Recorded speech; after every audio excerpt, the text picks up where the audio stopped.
Welcome to Injili Media.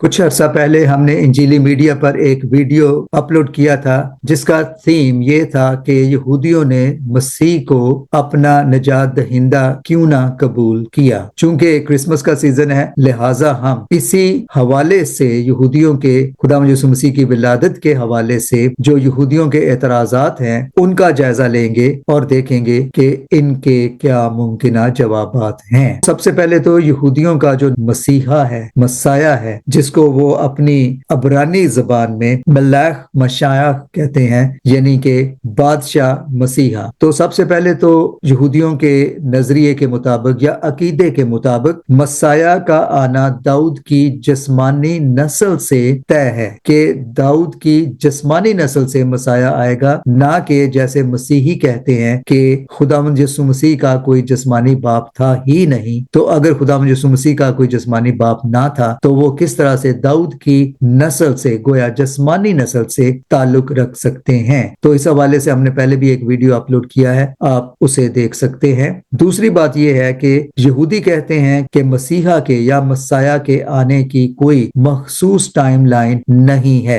ये बात भी दुरुस्त नहीं है, क्योंकि बाइबल मुकद्दस में वाज़े लिखा हुआ है कि जब मुकर्ररा वक्त हुआ जो खुदा ने मुकर्रर किया हुआ था उसके मुताबिक ही खुदावंद यीशु मसीह की पैदाइश हुई। इसके बाद यहूदी जो एतराज उठाते हैं वो ये है कि मसाया आम इंसानों की तरह होगा, ना कि डिवाइन होगा, यानी जैसे मसीही उसे सन ऑफ गॉड कहते हैं, ऐसा नहीं है। इसके बाद हम देखते हैं कि यहूदियों के नजदीक जो आने वाला मसीहा है या जो मसाया है वो एक सियासी रहनुमा होगा, एक पॉलिटिकल लीडर होगा जो यहूदियों को उनके तमाम दुश्मनों से आजादी दिलवाएगा, उन पर फतह दिलवाएगा। इसके बाद तमाम यहूदी दुनिया भर से यरूशलेम में यानी कि इसराइल की सरजमीन पर इकट्ठे होंगे और उनका बादशाह उनका मसाया होगा। और फिर ये कि उनका मसाया हैकल की तामीर करेगा, जबकि खुदावंद यीशु मसीह के वक्त में तो हैकल बर्बाद थी और हैकल का जो हिस्सा बाद में तामीर करके बचा हुआ था उसके बारे में भी खुदावंद यीशु मसीह ने ये कहा था कि उनके बाद इस हैकल का एक पत्थर भी दूसरे पत्थर पर बाकी नहीं रहेगा।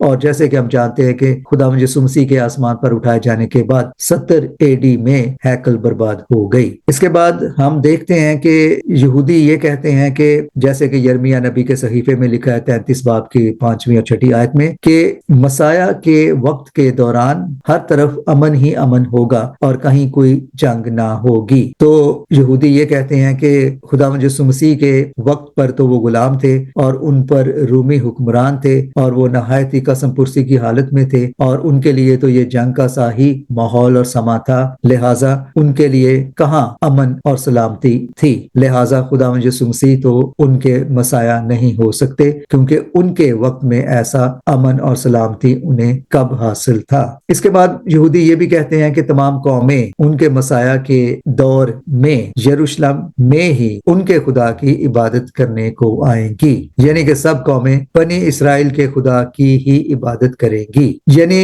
यहूदी शरीयत की ही हाकमियत होगी और उनका मसाया यहूदी शरीयत के तमाम कवायदो ज़वाबित और रसूमात का इजरा करेगा और वो दोबारा अपने दस्तूर और अपने अकीदे के मुताबिक, अपनी शरीयत के मुताबिक ना सिर्फ अपनी मजहबी रसूम अदा करेंगे बल्कि जो कुर्बानियों का सिलसिला थम चुका है क्योंकि हैकल मौजूद नहीं, वो भी दोबारा शुरू होगा। इसके बाद यहूदी ये कहते हैं कि उनका मसाया सब कौमों के लिए और उनके लिए उस्ताद की हैसियत रखेगा और वो रास्तबाजी और सच्चाई से अदालत करेगा और उसे पाक मुकद्दस तेल के साथ मसा किया जाएगा, जैसे कि माजी में बने इसराइल के बादशाहों के सर पर तेल डालकर उन्हें मसा किया जाता था। तो ये चंद खसूसियात हैं जो वो अपने आने वाले मसाया के हवाले से देखते हैं और वो इन खसूसियात को खुदावंद यीशु मसीह में जाहिर है कि नहीं देखते। लेकिन आज के इस वीडियो में जिस मौजू पर या जिस नुक्ते पर हम खास तौर पर बात करना चाहते हैं वो ये है कि यहूदी खुदावंद यीशु मसीह की पैदाइश के हवाले से यशायाह नबी के सहीफे के 7वें बाब की 14 आयत में जो निशानी या जो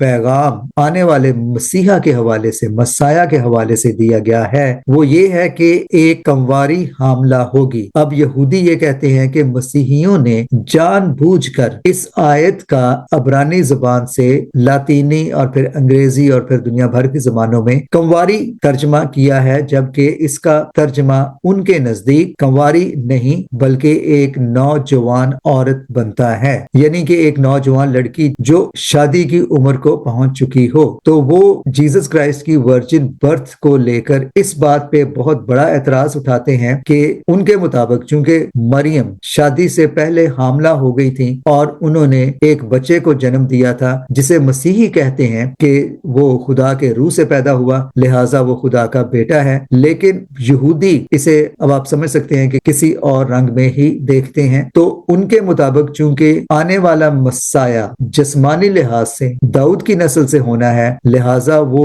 عام انسانوں کی طرح ہی پیدا ہوگا اور اس کی ماں ضروری نہیں ہے، بلکہ راسخ العقیدہ یہودیوں کے ترجمے کے مطابق یہاں ورجن یا کنواری نہیں بلکہ نوجوان عورت ہونا چاہیے، کیونکہ نوجوان عورت سے مراد ایسی نوجوان لڑکی جو شادی کی عمر کو پہنچ چکی ہو۔ لیکن یہاں یہ بیان کرنا بھی بہت ضروری ہے کہ یہودی اسی آیت میں بیان کردہ ایک نہایت ہی اہم بات، ایک اہم نقطے کو اگنور کر دیتے ہیں، اور وہ یہ ہے کہ بائبل مقدس میں یسایہ 7 باب کی 14 آیت میں واضح طور پر یہ لکھا ہوا ہے کہ دیکھو تمہارے لیے آنے والے نجات دہندہ کی یہ نشانی ہوگی۔ یہاں خداوند یسوع مسیح کی پیدائش کو ایک نشانی، پرانے عہد نامے میں اور نئے عہد نامہ میں بھی نشانی کا مطلب ایک معجزہ ہوتا ہے، یعنی کہ ایک معجزانہ عمل، ایک نشانی۔ تو خداوند یسوع مسیح کی پیدائش معجزانہ تو اسی صورت میں ہو سکتی تھی کہ اگر وہ کسی عام عورت سے نہیں بلکہ ایک کنواری سے پیدا ہوتے، تب ہی وہ ایک معجزانہ پیدائش ثابت ہوتی۔ لہٰذا جب یہودی یہ اعتراض اٹھاتے ہیں کہ یسایہ 7 باب کی 14 آیت کا مسیحی غلط ترجمہ کرتے ہیں، تو پھر انہیں اس بات کو بھی ریکنسائل کرنا ہوگا کہ اگر کنواری سے خداوند یسوع مسیح پیدا نہیں ہوتے تو پھر وہ معجزانہ پیدائش کیسے ہوئی، وہ ایک نشانی کیسے ہوئی؟ کیونکہ خداوند یسوع مسیح کی پیدائش بذات خود ایک نشانی تھی یہودیوں کے لیے، سب قوموں کے لیے، کہ دیکھو ایک کنواری حاملہ ہوئی، یعنی کہ جس عورت کو کسی مرد نے نہیں چھوا تھا اس میں سے یہ نجات دہندہ پیدا ہوگا۔ تو یہودیوں کے لیے یہ سمجھنا بھی ضروری ہے کہ جب پرانے عہد نامہ کے صحیفوں میں خداوند یسوع مسیح کی پیدائش کو ایک نشانی یعنی کہ ایک معجزہ قرار دیا گیا تھا، تو وہ معجزہ تو پھر لازم ہے کہ ایک کنواری میں سے پیدا ہونے سے ہی ثابت ہونا تھا، ورنہ عام عورتوں میں سے تو ظاہر ہے بچے پیدا ہوتے ہی ہیں، لہٰذا ان کے عام حالات میں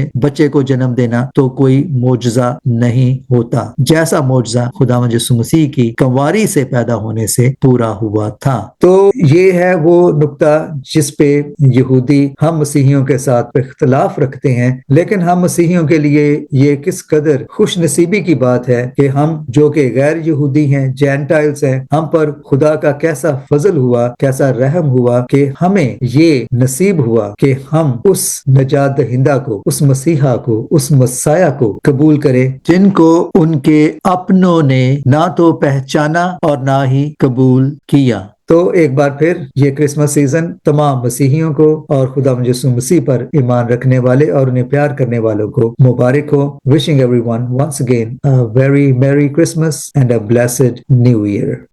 Thanks for watching.